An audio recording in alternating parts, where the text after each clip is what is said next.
Good morning. My name is Sara Forrest, and I am your worship associate this morning. For our guests, the worship associate is a member of the congregation who assists with certain parts of the service, collaborates with Reverend Marcia and our larger worship associate team, and also delivers a personal reflection to the congregation on the theme of the sermon, which is what I'm going to do now. Nice to see everyone. Growing up, I went with my family to the Foothills Unitarian Church in Fort Collins, Colorado. Most Sundays you would find us there at the Unitarian service, but when I got older, my dad started taking me on some Sundays to different churches throughout our community. Granted, we had a mid-sized town, so there were not terribly many non-Judeo-Christian alternatives to explore, but we went to Presbyterian services, evangelical services, Episcopalian services, unity churches. We would experience the different services and traditions and then go out to lunch afterwards and talk about it. It's just a very Unitarian thing to do if you don't know. There's that joke, if you come to a fork in the road, a Unitarian that says God one way, discussion about God the other, you know where the Unitarians are going. The purpose of these experiences wasn't voyeuristic. It wasn't cynical. It truly was born from a desire to learn about other traditions present in our community and see what resonated with us personally and interrogate the things that didn't. I really treasured these experiences and found them equally reflected in my RE classes, where we often discussed and explored faith traditions from around the world. At the time, and until recently, Unitarian Universalists use the 7 principles to talk about our shared values as a spiritual community.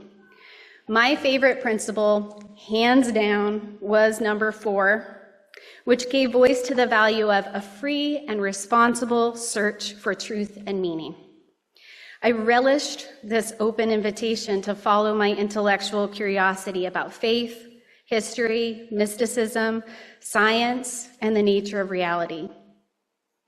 Recently, as Unitarian Universalists, we've adopted new language around our core values. I think you can see the graphic here. Initially, I have to admit, I was a little worried about where my beloved 4th principle was going to fit in the new schematic. It is now reflected most in our value of pluralism, here at the bottom, where we celebrate, and this is in quotes, celebrate that we are all sacred beings, diverse in culture, experience, and theology. And we covenant to learn from one another in our free and responsible search for truth and meaning. We embrace our differences and commonalities with love, curiosity, and respect. I've come to really appreciate this new configuration of our shared community values. I think I always saw my church explorations with Dad or my readings and religious studies classes as mostly intellectual pursuits. And I've always been proud to be a part of a tradition that values pluralism, but because I grew up in it, I think I had the privilege to take for granted exactly how love is centered in that value. Because it's not just about love of learning. It's also about love and trust in yourself. This value is based on the assumption that I have intuition and experiences which are value and are worthy of my self-trust. It's subtle, but it's a remarkable thing. There are so many places and systems in this world where we're taught to discount our own inner wisdom, shut down or silence our own questioning. But here, those questions are not just valuable, they're necessary. And pluralism centers the love in our beloved community, because it's not just about going out and finding, it's what we bring back and what we share with each other. I'm truly proud to be part of a community that knows it is at its best and most vibrant when people are welcomed as their whole, authentic selves. And I'm grateful to this beloved and loving congregation that welcomes my whole self, nurtures my curiosity, and grounds me in a sense of belonging. Our reading today is from the new Article 2, which is our principles and purposes, our reason d'etre, why we are an organization. and this is the section on inspiration. Direct experiences of transcending mystery and wonder are primary sources of Unitarian Universalist inspiration.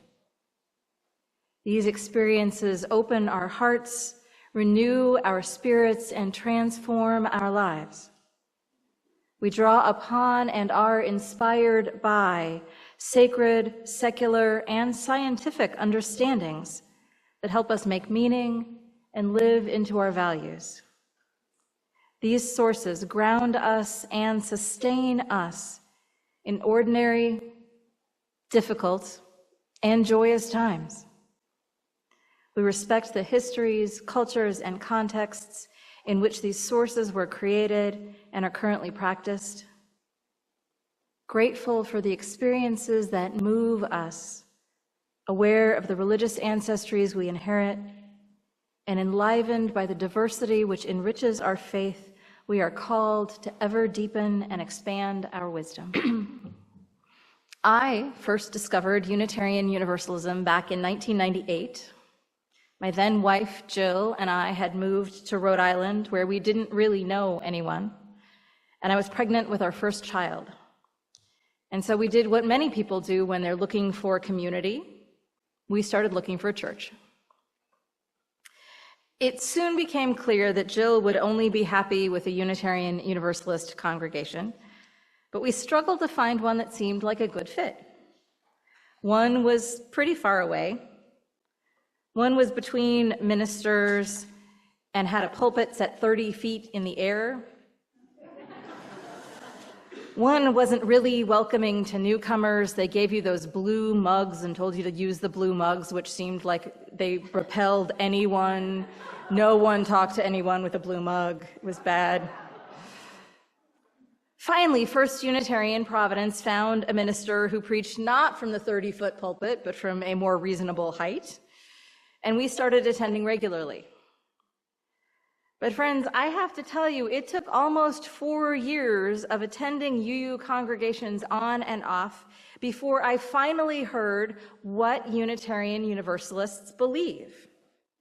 Before that, the best I got was, "We're not Christian." Somehow that wasn't enough for me. And so finally, when someone introduced me to the 7 principles, I was really excited to have some beliefs framed in positive language. Something that talked about what we were, not just what we weren't. We believe in the inherent worth and dignity of every person, in justice, equity, and compassion in human relations, in acceptance of one another and an encouragement of spiritual growth in our congregations, in a free and responsible search for truth and meaning, as Sara so beautifully pointed out, in principles of democracy and the right to vote, in a goal of world community with peace and liberty and justice for all, and in respect for the interdependent web of which we are all a part. Finally, here was something I could understand, something I could believe in instead of a community based solely on what we rejected. The greatest thing about the principles, I believe, is that having a set of common values, democracy, respect, worth and dignity, compassion, a free and responsible search for truth and meaning, respect for the earth, having these things in common mean that we can be a congregation with differing ideas about things like God. This is a place where atheists, agnostics, theists, and mystics can all belong, can all feel like their concerns and beliefs fit into a larger community. As opposed to many faiths where belief in God is mandatory, we believe that that is too personal, too complex a question to only have one answer. And so we try to respect each other and each person's beliefs about things like God, like what happens after we die, like what our purpose is here on earth. And we try to focus on the here and now because we don't know what happens afterwards. We believe that our job is to make this world a better place in the here and now. Our mission at the Unitarian Universalist congregation at Willamette Falls is to invite connection, inspire spiritual growth, and ignite action for justice. It's not to make everyone think the same way. Rather, it's to support one another in our searches, to be community for one another, and to support our community, our church community, but also, and even more important, our larger community.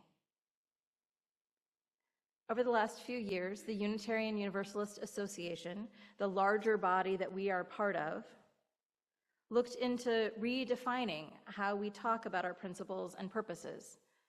Not because there was anything wrong with them, but because they're a little hard to remember, and because there were some big things missing. And one of the things that they realized was missing was love. Not romantic love, not love of country or chocolate or a television show, but the idea of that big, greater than anything else kind of love that we can agree on even when we don't agree on God. That love which calls us to be more kind, more just, more compassionate. That love which holds us and will not let us go. Adrienne Marie Brown wrote, "One thing I have observed, when we are engaged in acts of love, we humans are at our best and most resilient. The love in romance that makes us want to be better people. The love of children that makes us change our whole lives to meet their needs. The love of family that makes us drop everything to take care of them. The love of community that makes us work tirelessly with broken hearts. Perhaps humans' core function is love," she continues. "Love leads us to observe in a much deeper way than any other emotion. I think of how delightful it is to see something new in my lover's faces, something they may only know from inside as a feeling." And so, after years of surveying and writing and adapting and a preliminary vote and more adapting, this last June, member delegates to the UUA's General Assembly voted to adopt a new set of principles and purposes, our reason for being, as a denomination. They aren't called the principles anymore, but if you read them, you'll see a lot of language from the principles is incorporated into the description of the words. As Mary shared earlier, we now covenant that, with love at the center, we embrace 6 shared values. Interdependence, we honor the interdependent web of all existence and acknowledge our place in it. Pluralism, we are all sacred beings, diverse in culture, experience, and theology. Justice, we work to be diverse, multicultural, beloved communities where all can feel welcome and can thrive.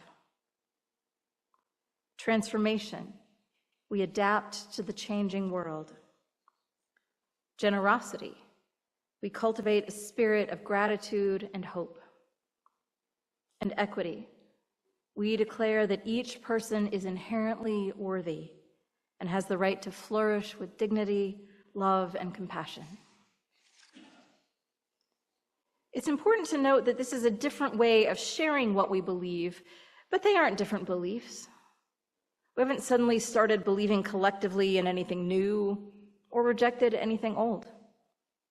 Instead, because we are a living tradition, one that doesn't base our entire belief system on scriptures that are 2,000 or 3,000 years old, we continue to examine our collective beliefs and to work to define them holistically.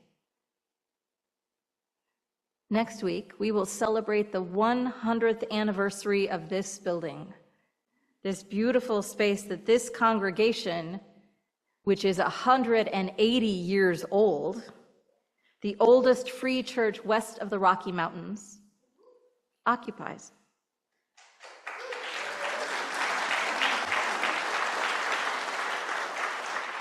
We will share our history of which we are rightfully proud. But we are not simply where we come from. We are also where we are going. We come from people who wanted to see new places and try new things, from people who believed so strongly that they wanted their church to be free of creeds, free of bishops who told them what to do, that they held at least a half a dozen votes over the years to maintain that history of a free congregation, including voting not to merge with the rest of the Congregationalists and become the United Church of Christ in the 1930s, and instead voting to co-affiliate with the Unitarian Universalists in 1961. That heritage has led us to where we are today as a proudly Unitarian Universalist congregation dedicated to community, spiritual growth, and justice. A community centered in love. And if you have come here today seeking a community to be part of, if these values resonate with you, then we invite you to join us. Because here you are seen, and you are valued, and you are a beloved child of the universe. Here we build a community that invites connection, inspires spiritual growth, and ignites action for justice in the wider world.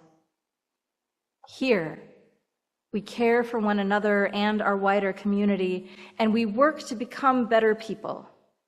And by better, I don't mean holier than thou. I mean kinder, more just, and more compassionate. Here we teach our children those values, and that being kinder and more just and more compassionate means drawing a wider circle and not a narrower one. And if this is the kind of community that you've been looking for, one where your questions are welcomed, you don't need to check your brain at the door, and your hands are invited to bend the arc of the universe towards justice, then we invite you to join in that work of justice and compassion and love. You are welcome here. May it ever be so. Blessed be, and amen. As we light our chalice as the sign that our service is beginning, we extinguish it as the sign that our service is ending. And we have words for that as well, and I invite you to join with me in speaking them together. Our time here is finished, but our work is not done. May our spirits be renewed and our resolve strengthened as we meet the challenges of this week to come. This chalice flame is extinguished until we ignite it again with the spark of our communion. Our benediction today is from my friend and colleague, the Reverend Kate Landis. She writes, and I speak, I want you to know that you are loved beyond your wildest imaginings by the Spirit of creation. Every bit of you is holy, even the embarrassing parts, even the thoughts you wouldn't tell your best friend.